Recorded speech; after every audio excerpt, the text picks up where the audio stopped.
జాగ్రత్తమ్మ, జాగ్రత్తగా వెళ్ళాను. డ్రైవింగ్ అది జాగ్రత్త. వెళ్ళాక ఫోన్ చెయ్యి ఏమ్మా.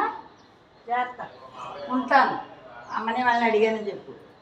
ఏమే పిల్ల, చూసే పిల్ల, ఎక్కడున్నావు? ఇదో గడికోసారి మాయమైపోతున్నామ్మా కొంపలో కూడా. నువ్వు మాయమైపోలేదు, నేను మీ వెనకాలే వస్తున్నాను. వస్తున్నావా? అవును, అసలు తెలియగడుగుతాను.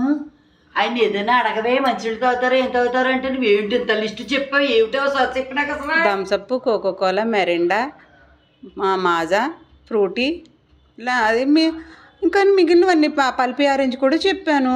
ఇటు మొత్తం పాన్ షాప్లో అమ్ముతారా? మొత్తం అన్నీ చెప్పేస్తే వీటి మన ఇంట్లో ఉన్నాయా నిజంగా? ఫ్రిడ్జ్లో అవి ఉన్నాయి కదా.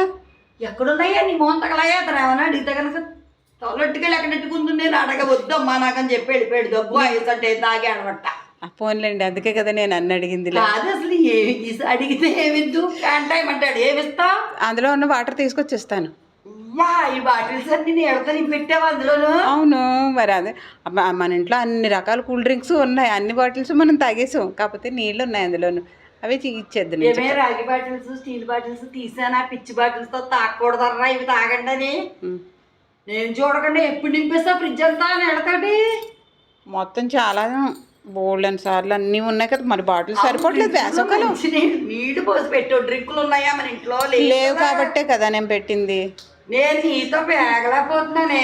ఏం వేగక్కర్లేదు, రండి ఇలాగా. ఆయన అడగలేదు కాబట్టి నా పంట పండిపోయింది. అడిగితే సిగ్గు వెళ్ళి ఊరందరికి చెప్పుకుని వాళ్ళు ఊర్లో ఏం చెప్పరు. ఇంకెప్పుడు ఎవరైనా అడగ మంచిని తాతారండి అని అడుగు చాలు. లేకపోతే మజ్జిగ అడుగు, మన ఇంట్లో ఉంటుంది కాబట్టి.